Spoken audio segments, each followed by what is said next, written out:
Hey everyone, welcome back. I'm Devin, your friendly neighborhood board gamer. This is Devin Talks Tabletop, the YouTube channel where the games are made up. What I say doesn't matter.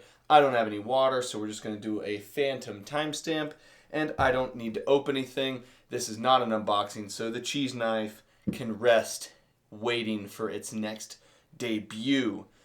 This is Marvel United and Marvel United X-Men. Now, granted, for all of you who are going to wonder at some point, these two organizers do not house all of the miniatures. If you are familiar with Marvel United X-Men, if you're familiar with the large Kickstarter campaigns, you will also then be familiar with the excessive number of miniatures that come along with it. They're adorable, but there's a lot of them.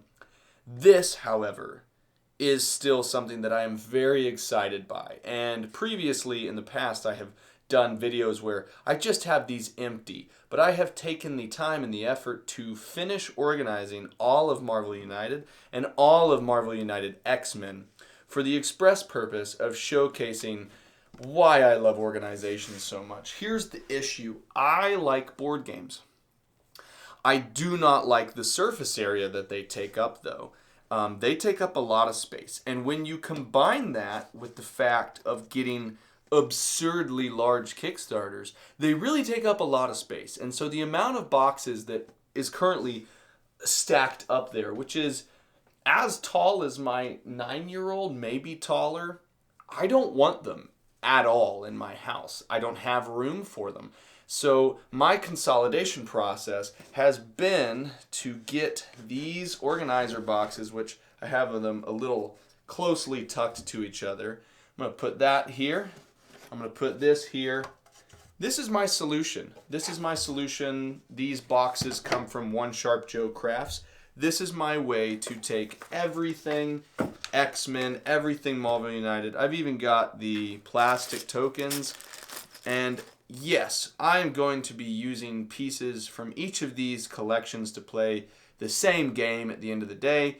But I wanted to take all of the expansion material and get aside these token trays and these spots for the dashboards for the villains, and also then it goes a little bit more straight up, right? There we go.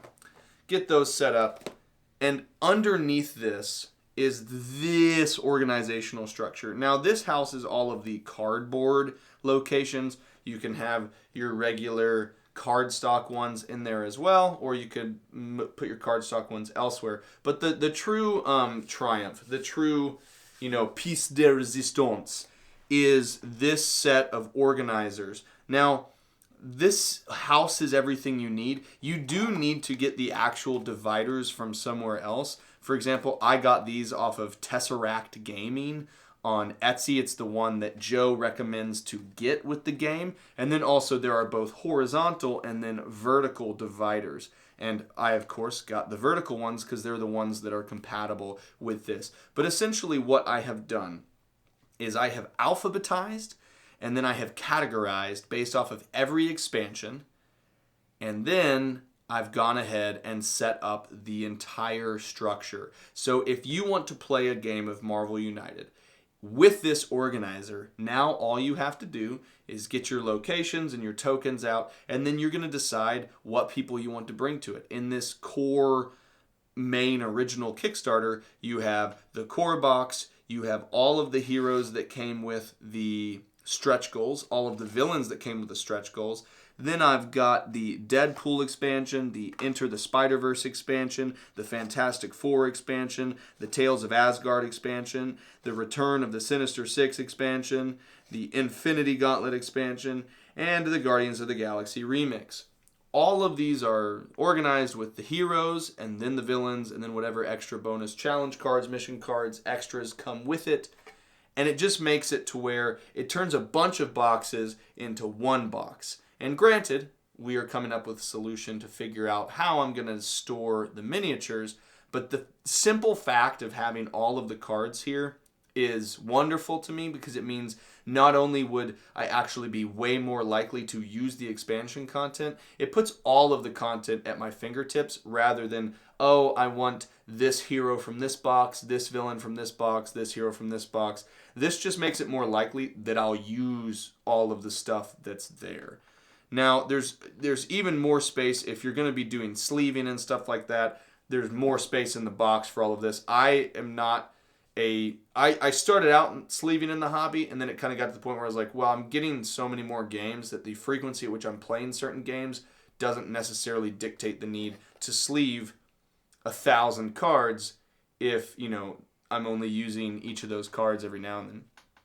However, so this is nice. This is the location setup. You can actually get this and physically lift the locations out of this, which is nice. I'm not going to because it's full and it's heavy, so I'm not going to do it right now. But essentially, I'm so excited to have this setup because, number one, it clears all the boxes out of my way. That's priority number one. Priority number two is it gives an organizational system that means I'm actually more likely to use the majority of the content if my access to all of the content is equal.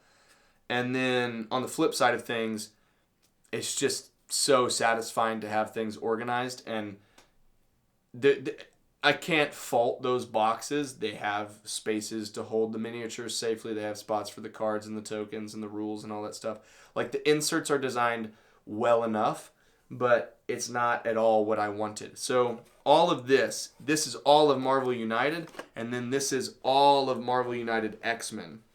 So I've got all of these locations again, and like I said, I've got all of these alphabetized with the heroes first and then the villains alphabetized after that. And then I ended up keeping these divider sheets just to where we know what expansion we're talking about and what cards go along with that. Now, my alphabetization and categorization does not match these divider lists because they're not organized in that particular way, but I have it in a system that I'll prefer to where it's easy for me to see where something is. Like, for example, if I was over here and I wanted to go up against Loki, well, I know that Loki is in the Tales of the Asgard. Tales of the Asgard is this one here. Loki's a villain, so he's at the back, and I can go ahead and grab all of the Loki cards. So I've got all of the Loki cards there.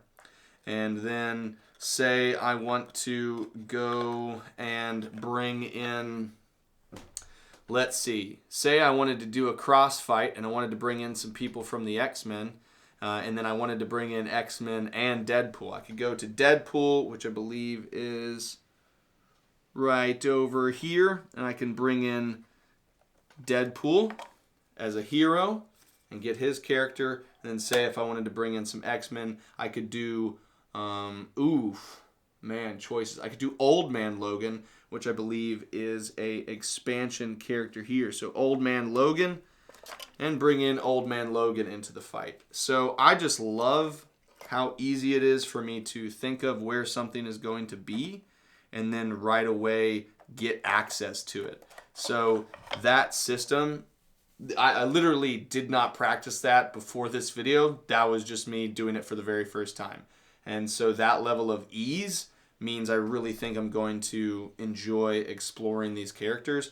Now I just need the excuse and the reason and the time to play. But that's a different problem for a different day. So I've got all of the extra special setup boards. I've got all of the tokens, whether they're plastic or whether they're expansion or whether they're the regular. Up here you have space for the villain dashboards. Now I've got tokens here because I've got extra tokens because I got the plastic ones. However, these also are able to fit the cardboard villain dashboards, so you could fit them here and still have space for everything else. I've just got mine a little bit more spread out because I don't have those cardboard villain dashboards and therefore do not need that amount of space. But I'm able to keep all of the separate rules up there, all of the dashboards, and it's just able to be a bit more organized. Now, Joe would kill me because I did not glue this one because I didn't feel the need to when I built it. However, the weight and size of this means that I definitely should do that. I definitely should go ahead and glue this. But, different problem, different day, and why not make mistakes? You're never going to learn if you don't make any mistakes. This is how I organized Marvel United and Marvel United X-Men. I am thoroughly excited to, get these back to my house and store them where they'll go very comfortably into a Kallax. And it's going to turn, 1, 2, 3, 4, 5, 6, 7, 8, 9, 10, 11, 12, 13, 14, 15, 16, 17, 18, 19 boxes into just 2, which I appreciate that math. That math feels good. Now, as I mentioned, all of those boxes currently have the miniatures in them. My temporary solution is probably going to be to bag up each expansion and box all of them up into the stretch goals boxes, because I think all of the miniatures will fit in that. But until that's fine with me. I'm fine to use that as a rudimentary solution until I have something a little bit more elegant. But again, even keeping those 2 stretch goal boxes means I'm still getting rid of 17 boxes, or a net 15 boxes if you count these 2 plus those 2. So happy about that for sure. These are quite heavy because they've got a lot of cards in them. If you're going to sleeve, they're going to be even heavier, and if you have more cardboard dashboards, they're going to be even heavier. But again, I don't mind the consolidation and the price of that. I will pay it gladly. I will pay it gladly.